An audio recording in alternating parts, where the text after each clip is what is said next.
Bienvenidos a la última sesión de Antiguo Testamento 1. Nos vamos a concentrar en los libros de Esdras y Nehemías, que vamos a unir en una sola charla por razones que les van a parecer muy claras cuando pasemos por el contenido. A construir. ¿En qué terminó el libro de Crónicas?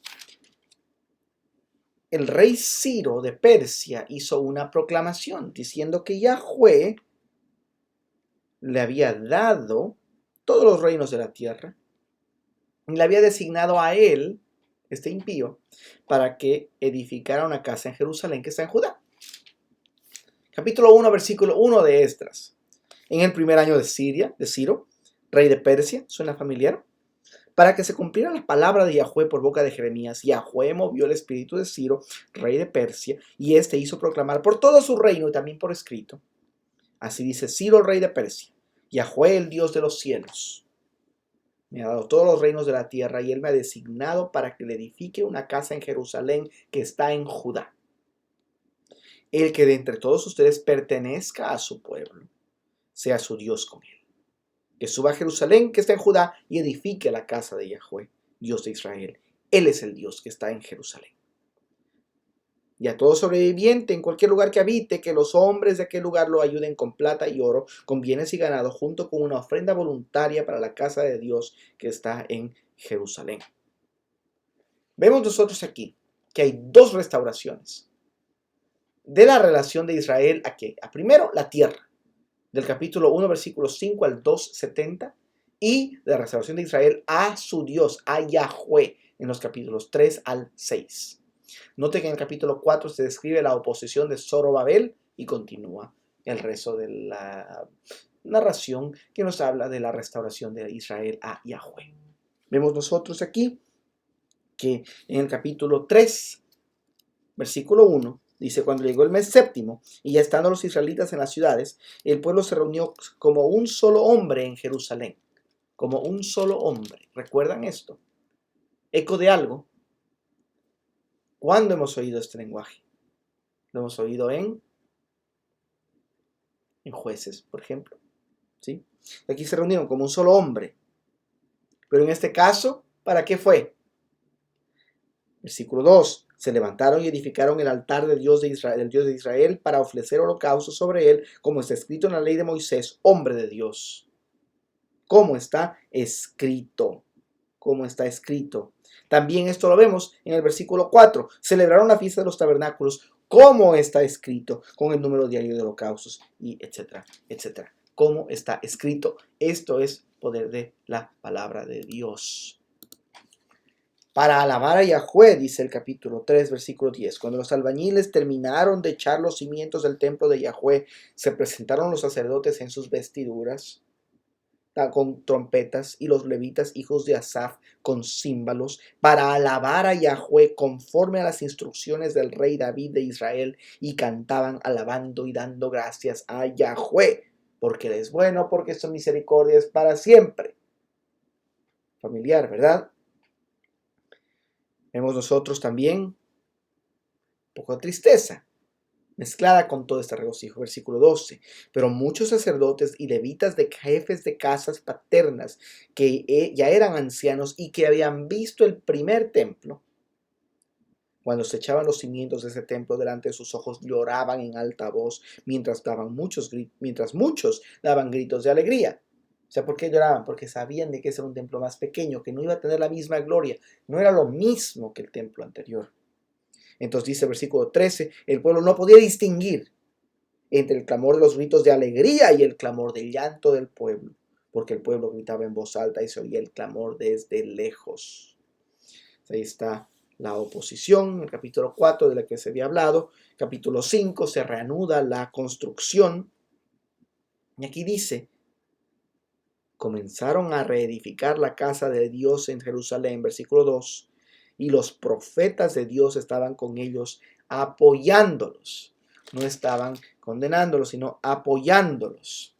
Versículos 11. Y así nos respondieron: somos los siervos del Dios del cielo y de la tierra, y estamos reedificando el templo que fue construido hace muchos años, el cual un gran rey de Israel edificó y terminó. Pero como nuestros padres provocaron a ir al Dios del cielo, Él los entregó en mano de Nabucodonosor, rey de Babilonia, el caldeo, quien destruyó a este templo y luego llevó cautivo al pueblo de Babilonia. Sin embargo, el año primero de Ciro, rey de Babilonia, el rey Ciro proclamó un decreto que se reedificara esta casa de Dios. También los utensilios de oro y plata, de la casa de Dios que Nabucodonosor había sacado del templo que estaba en Jerusalén y llevado al templo de Babilonia, los sacó el rey Ciro al templo de Babilonia y fueron entregados a Sebastar, a quien había puesto por gobernador. Esta es parte de la restauración. Pues he puesto aquí el tema: Yahweh restaura. Yahweh restaura. Entonces, muy importante aquí, ellos están conscientes de la razón. Esto no fue ningún hecho aleatorio, no fue algo que ocurrió al azar. Esto fue algo que ocurrió como resultado de algo serio. ¿Que fue qué? Pero como nuestros padres provocaron a ir al Dios del cielo, ocurrió esto. Vemos en la dedicación del templo, capítulo 6, versículo 16 en adelante. Versículo 18, que hicieron esto: asignaron a los sacerdotes en sus secciones y a los levitas en sus clases para el servicio de Dios en Jerusalén, como está escrito en el libro de Moisés. Versículo 22, y por 7 días celebraron gozosos la fiesta de los panes sin levadura, porque Yahweh los había llenado de regocijo y había vuelto hacia ellos el corazón del rey de Asiria para animarlos en la obra de la casa de Dios, el Dios de Israel. Aquí vemos la historia de Esdras, de los capítulos 7 al 10. Vemos que es un escriba experto en la ley de Moisés, versículo 6, que recibía pues del rey lo que él pedía, porque la mano de Yahweh su Dios estaba con él. ¿Por qué? Dice aquí, versículo 9, pues la mano bondadosa de su Dios estaba sobre él. Dios es bueno, generoso, porque Esdras había dedicado su corazón a estudiar la ley de Yahweh y a practicarla y a enseñar sus estatutos y ordenanzas en Israel. Como veríamos en el Nuevo Testamento, la fe sin obras es una fe muerta, diría Santiago, pero no nos vamos a meter en la carta de Santiago, vamos a seguir acá, pero tenemos el principio aquí. Estudiar la ley de Dios y practicarla. Estudio y práctica. Ortopraxis, ortodoxia y práctica. No solo academia, no solo estudio. Las dos cosas, doctrina y práctica, fe y expresión de esta fe. Capítulo 7, versículo 13. Y ahora yo he proclamado un decreto de que cualquiera del pueblo de Israel, de sus sacerdotes y de los levitas en mi reino que esté dispuesto a ir a Jerusalén, puede ir contigo. ¡Wow! ¡Qué asombroso! Esto solo lo puede hacer Dios. Dios puede cambiar corazones e incitarles a hacer este tipo de cosas. Capítulo 8, versículo 28, estamos en el medio de la narración de todos los que volvieron con Esdras. Y aquí dice: y les dije, ustedes están consagrados a Yahweh, y los utensilios son sagrados. Vigilen y guárdenlos hasta que los pesen delante de los principales sacerdotes, los levitas y los jefes de casas paternas de Israel en Jerusalén, en las cámaras de la casa de Yahweh. Versículo 31. Partimos del río Ahava el día 12 del mes primero para ir a Jerusalén, y la mano de nuestro Dios estaba sobre nosotros y nos libró de mano del enemigo y de las emboscadas en el camino. Llegamos a Jerusalén y nos quedamos allí 3 días y cumplieron esto. Todo fue pesado y contado y anotado en aquel tiempo. Ofrecieron sacrificios, holocaustos, continuaron. Esdras ora en el capítulo 9. No se han separado, dice versículo 1, los pueblos de las tierras y de sus abominaciones. No se han separado de los pueblos de las tierras y sus abominaciones. El grave peligro del sincretismo, ¿verdad? A pesar de que están redescubriendo la ley de Dios, todavía siguen pegados a sus ídolos. ¿Y qué han hecho? ¿Cuál es una de las expresiones más claras de lo que han hecho? Han tomado mujeres para sí y han tenido hijos de ellas algunos, y el linaje santo se ha mezclado con los pueblos de las tierras. Ahora tengamos cuidado de no estar hablando aquí de una aplicación errónea de esto a nuestros tiempos actuales. Aquí estamos hablando no necesariamente en términos raciales o en términos de discriminación. Aquí estamos hablando en términos de santidad. El pueblo de Dios era el pueblo de Israel y por lo tanto tenían restricciones de con quién podían casarse. Había un tipo de extranjero que se conoce en hebreo como ger, que se traduce a veces como residente permanente, pero tenemos que tener cuidado porque esto no es alguien que tiene una tarjeta verde de Estados Unidos, por ejemplo. ¿Qué es lo que decía el ger? El ger era un extranjero que se volvía parte del pueblo de Israel. Honraba a Dios, sacrificaba a Dios, alababa a Dios, se congregaba con Israel para todos los efectos necesarios, responsabilidades y deberes, eran israelitas, pero eran extranjeros que nacieron en otro lugar. Un ejemplo, Ruth. No tenemos nosotros ningún problema aquí de que vos, el hombre fiel, el hombre de Dios, se casa con la moabita, que es extranjera. El problema aquí no es un problema de raza, como lo he dicho, no es un problema de discriminación, es un problema de pertenencia a Yahweh, de pertenencia al pueblo de Dios, que es lo que muchas veces nosotros en la iglesia escuchamos como el tema del yugo desigual. Y no me quiero meter al Nuevo Testamento, pero estamos hablando acerca de ese tipo de situaciones. Entonces aquí lo que vamos a leer nosotros en Esdras y Nehemías como la respuesta tanto de Esdras y Nehemías como del pueblo a esto, es una respuesta digna del problema que tenían. ¿Qué representaba que ellos se hayan casado con mujeres extranjeras? Representaba que estaban desobedeciendo a Dios, representaba que estaban deshonrando a Dios y representaba que estaban mezclando la nación de Dios con naciones paganas y llenándose de este sincretismo. A tal nivel que eso nosotros lo hemos visto con David y Salomón incluso, que han hecho cosas terribles en este tema. Entonces, mucha atención, mucho cuidado, no estamos hablando de esto, no estamos hablando en términos modernos tampoco, incluso en términos bíblicos, como les he dicho, Ruth y Boaz les dan un ejemplo a ustedes de que ese no es el caso. Pero aquí estamos viendo de matrimonios con personas completamente paganas que no tienen nada que ver con Yahweh. Y eso es lo que resulta en lo que describe aquí el texto en el versículo 2, como dice, la mano de los príncipes y los gobernantes ha sido la primera en cometer esta infidelidad. Infidelidad. Entonces, él se queda, dice, él se queda avergonzado y atónito, confuso acerca de esto, dice. Me levanté de mi humillación y caí en rodillas y extendí mis manos al Señor mi Dios y dije, Dios mío, soy avergonzado y confuso, versículo 6, para poder levantar mi rostro a ti, mi Dios, porque nuestras iniquidades se han multiplicado por encima de nuestras cabezas y nuestra culpa ha crecido hasta los cielos. Esto no soy yo diciendo esto acerca de mi matrimonio con Ángela, que Ángela no es ecuatoriana así como yo, morenita y todo, ella es ecuatoriana pero por naturalización. Entonces no estoy aquí diciendo, wow, Dios, he pecado porque me casé con esta mujer que no era ecuatoriana. No es eso. Estamos hablando aquí de personas que están reconociendo que cometieron una grave ofensa contra Dios.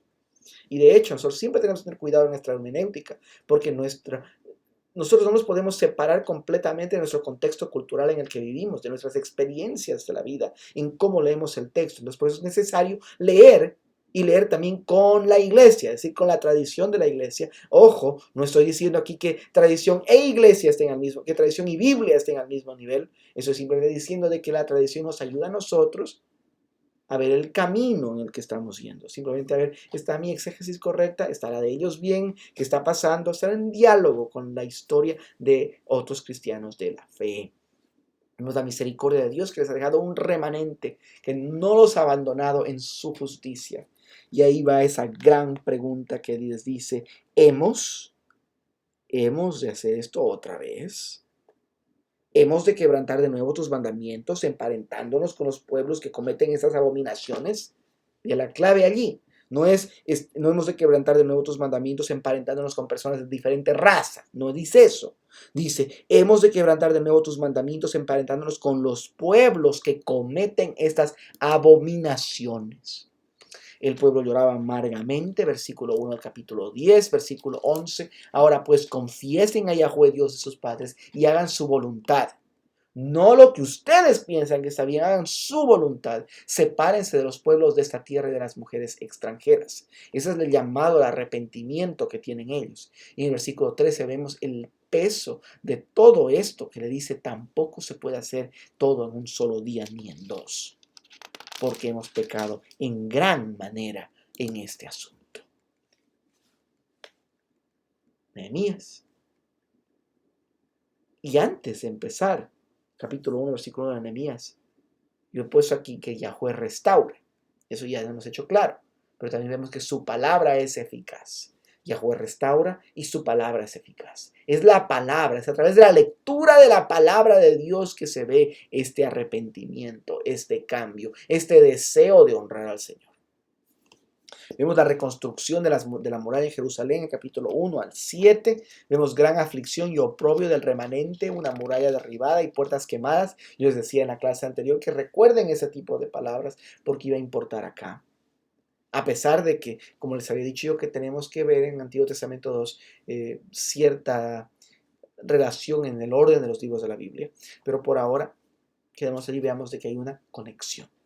Oración a Dios, capítulo 1, versículos 5 al 11. El grande y temible Dios le pide que esté atento a sus oídos, y abiertos sus ojos. Él confiesa sin ningún tipo de pelo en la lengua. Hemos procedido perversamente contra ti y no hemos guardado tus mandamientos. Y le da esta promesa. Pero si se vuelven a mí y guardan mis mandamientos,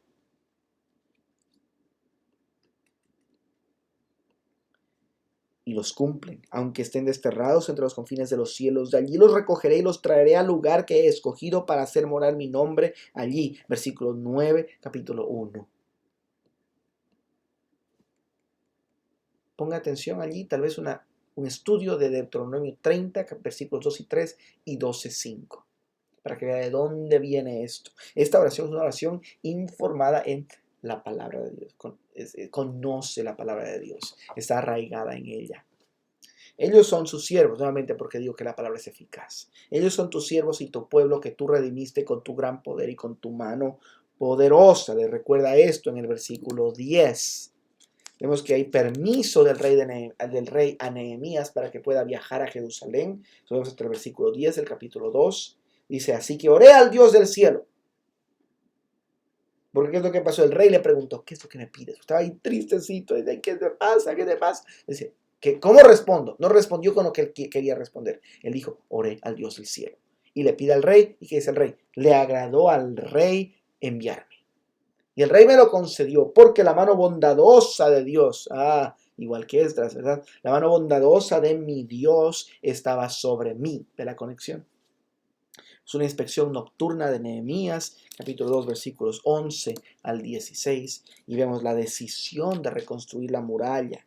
Vengan, reedifiquemos la muralla de Jerusalén para que no seamos más motivo de burla, dice. Y la respuesta de ellos es, levantémonos y edifiquemos. Y esforzaron sus manos en la buena obra, versículo 18. El Dios del cielo nos dará éxito. Es una respuesta a la oposición que vemos en los versículos 19 y 20. Por tanto, nosotros sus siervos nos levantaremos y edificaremos, dice. Hay una lista de los que reconstruyeron la muralla en el capítulo 3, capítulo 4, hasta el versículo 15, vemos más oposición. Oye, oh Dios nuestro, versículo 4, cómo somos despreciados, devuelve su oprobio sobre sus cabezas y entrégalos por despojo en una tierra de cautividad. No perdones su iniquidad, ni su pecado sea borrado de delante de ti, porque han desmoralizado a los que edifican. Hablaremos de esto más en los Salmos de Imprecación, Antiguo Testamento 2. Versículo 9. Entonces oramos a nuestro Dios y para defendernos montamos guardia contra ellos de día y de noche. ¿Cuál es el aliento que les da? Versículo 12. No les tengan miedo. Acuérdense del Señor, que es grande y temible, y luchen por sus hermanos, sus hijos, sus hijas, sus mujeres, sus casas. Vemos la reconstrucción del versículo 16 al 23. Estaban con una mano en la obra y en la otra empuñaban el arma. Dice, nuestro Dios peleará por nosotros. Vemos problemas de usura en el capítulo 5. Vemos la culminación de la obra a pesar de problemas de una conspiración contra Nehemías. Lo vemos allí. Específicamente en el versículo 15, la muralla fue terminada el 25 del mes de Elul en 52 días. En el capítulo 7 vemos un censo de los que regresaron primero. Vemos la lectura pública de la ley por parte de Esdras en el capítulo 8, versículos 1 al 12. Todo el pueblo se reunió como un solo hombre, nuevamente, en la plaza que estaba delante de la puerta de las aguas, y pidieron al escriba Esdras que trajera el libro de la ley de Moisés que Yahweh había dado a Israel. Entonces el sacerdote Esdras trajo la ley delante de la asamblea de hombres y mujeres y de todos los que podían entender lo que oían. Vemos nosotros la fiesta de los tabernáculos que está allí, y dice versículo 13. El segundo día los jefes de las casas paternas de todo el pueblo, los sacerdotes y los levitas, se reunieron junto al escriba Esdras para entender las palabras de la ley, y encontraron escrito en la ley que Yahweh había mandado por medio de Moisés que los israelitas habitaran en tabernáculos durante la fiesta del mes séptimo. Ponga atención especial, versículo 18. Esdras leyó del libro de la ley de Dios cada día, desde el primer día hasta el último día. Celebraron la fiesta 7 días y al octavo día hubo una asamblea solemne según lo establecido. La palabra de Dios es viva y eficaz. Capítulo 9 empieza con ayuno, hay arrepentimiento, hay confesión. Tenemos una oración grande en forma de poesía y vemos allí mucho la palabra pero. Léala, preste la atención y cada vez que dice pero, ponga atención especial. ¿Cuál es la conexión que está haciendo aquí en esta oración? Solo tú eres el Señor, tú eres el Señor Dios. Pero ellos, nuestros padres, pero tú eres Dios de compasión, Dios de perdón, clemente y compasivo. Por ejemplo, multiplicaste sus hijos como las estrellas del cielo, pero fueron desobedientes y se rebelaron contra ti. Pero en el tiempo de su angustia clamaron a ti. Tú escuchaste desde el cielo y conforme a tu gran compasión les diste libertadores que los libraron de la mano de sus opresores. Pero cuando tenían descanso, volvían a hacer lo malo delante de ti. Por tanto, tú los abandonabas en medio de sus enemigos para que los dominaban. Cuando clamaban de nuevo a ti, tú oías desde el cielo y muchas veces los rescataste conforme a tu compasión. Pero ellos obraron en soberbia y no escucharon tus mandamientos, sino que pecaron contra tus ordenanzas, pero no prestaron oído. Entonces los entregaste en mano de los pueblos de esas tierras. Pero en tu gran compasión no los exterminaste ni los abandonaste, porque tú eres un Dios clemente y compasivo. Ahora pues, Dios nuestro, Dios grande, poderoso y temible, que guardas el pacto y la misericordia, no parezca insignificante ante ti toda la aflicción que nos ha sobrevenido, a nuestros reyes, a nuestros príncipes, a nuestros sacerdotes, a nuestros profetas, a nuestros padres y a todo tu pueblo, desde los días de los reyes de Asiria hasta el día de hoy. Pero tú eres justo en todo lo que ha venido sobre nosotros, porque tú has obrado fielmente, pero nosotros perversamente. Hecho caso a tus mandamientos, de tus amonestaciones con lo que nos amonestabas, pero ellos en su propio reino, con los muchos bienes que tú les diste, con la espaciosa y rica tierra que pusiste delante de ellos, no te sirvieron ni se convirtieron de sus malas obras. Por tanto, hoy somos esclavos. Y en cuanto a la tierra que diste a nuestros padres para comer de sus frutos y de sus bienes, ahora somos esclavos en ella. Y su abundante fruto es para los reyes que tú pusiste sobre nosotros a causa de nuestros pecados, los cuales dominan nuestros cuerpos y nuestros ganados como les place. Y en gran angustia estamos. Vemos el pacto del pueblo, vemos una lista de quienes regresaron, la dedicación de la muralla, regulaciones para levitas y sacerdotes en los capítulos 11 al 12. Vemos ahí el regocijo de Jerusalén, se oía desde lejos. Desde lejos. Vemos el pecado persistente en el último capítulo 13. Vemos nosotros allí extranjeros, llamados extranjeros nuevamente, de sacerdotes que estaban viviendo en el templo. La falta de provisión para los sacerdotes, que dice, porque es abandonada la casa de Dios. Vemos una profanación del día de reposo. vemos matrimonio con extranjeras, vemos profanación del sacerdocio y vemos con todo eso la centralidad de la palabra de Dios, que resulta en adoración en verdad. Y al hacer esto, al estar estudiando la verdad, al estar leyendo la palabra de Dios, nos recuerda que la restauración final aún no se cumple. A pesar de que se volvió a construir esta muralla, a pesar que se la restauró, a pesar de que se trató de edificar un nuevo templo del Espíritu Santo, nosotros, en quienes creemos en Cristo Jesús para salvación. Pero no me adelanto demasiado. Vamos al texto. Esdras, capítulo 1, versículo 1 al capítulo 2, versículo 1, capítulo 6 al 9, Nehemías, capítulos 1 al 2, 6, 8 y 9, 13, énfasis especial en Esdras 7 y 9 y Nehemías del 8 al 9. Antes de despedirnos, quiero recapitular lo que hemos estudiado de la siguiente manera. Como indicaba yo en el video de presentación de la clase, tenemos nosotros un rompecabezas de varias piezas que vamos a ir armando. Lo que hemos hecho en la lectura de Génesis hasta Nehemías ha sido darnos estas piezas, una tras otra. Es nuestra labor como ministros de la palabra de Dios, como estudiantes de la palabra de Dios, como creyentes, como hijos redimidos, adoptados del Padre a través de Jesucristo. Tomar todas estas piezas de las Escrituras, amarlas, procesarlas, entenderlas, conocerlas, ponerlas en la historia de redención y buscar la interpretación más fiel que podamos. Yo les decía a ustedes, por ejemplo, han habido momentos en la vida, en la historia del mundo, en los que un matrimonio interracial se consideraba un pecado por una aplicación errónea de los textos que hemos visto, por ejemplo. O la aplicación errónea de esos textos se utilizaba como una excusa, como una justificación para hacerlo. ¿Qué es lo que hemos visto? Dios creó un mundo bello, perfecto. En el principio, Dios creó los cielos y la tierra. No hubo nada malo. Pero a través del engaño de la serpiente, a través de nuestro deseo de querer ser como Dios y nuestro padre Adán y Eva pecaron. Adán pecó y ese primer Adán introdujo al mundo todo lo que es pecado, dolor, agonía, sufrimiento. Y a partir de Génesis 3, hasta ese momento, la creación, como dice Romanos 8, gime en anticipación de la restauración que viene. Y que lo que hemos visto nosotros en el curso de la historia de la redención, que el pueblo de Israel primero recibe una gran promesa a través de Noé, una gran promesa a través de Abraham, y vemos que a pesar de eso caen en esclavitud.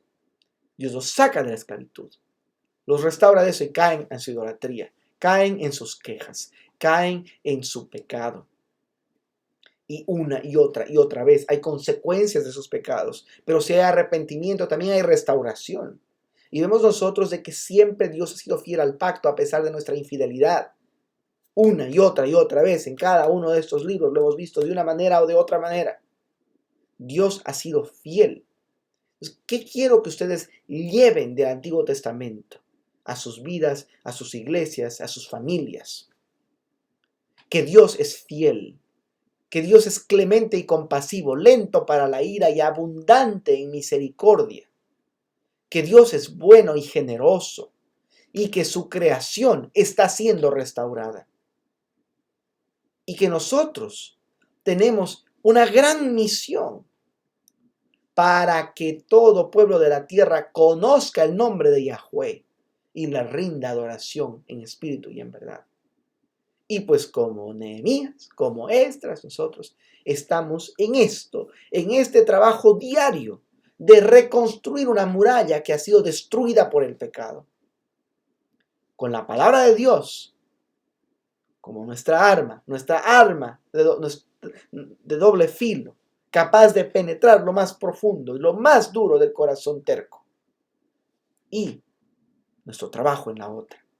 Seamos fieles siervos de Dios, listos para responder a nuestro Creador y listo para presentarles a un mundo que está completamente sin el Señor, la verdad de nuestro Creador fiel, que les perdona y les recibe con brazos abiertos en Jesucristo.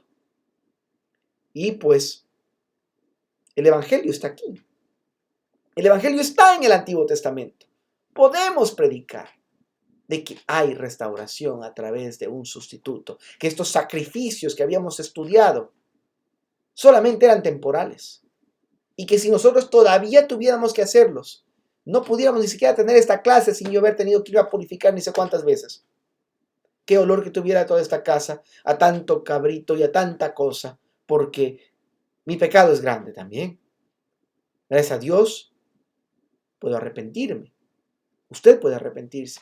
Pero si no fuera por el sacrificio del único Jesucristo, todavía estuviéramos muertos en nuestros delitos y pecados. Pero nada de esto del Nuevo Testamento puede tener sentido si no fuera por el Antiguo Testamento. Espero que esta clase haya motivado su amor por la palabra de Dios, por el Antiguo Testamento en específico, y que esté motivado para regresar a terminar Salmos, Proverbios, los profetas y la reconstrucción de la teología bíblica del Antiguo Testamento en Antiguo Testamento 2, para la gloria de Dios, para nuestro bien y para el bien de su iglesia.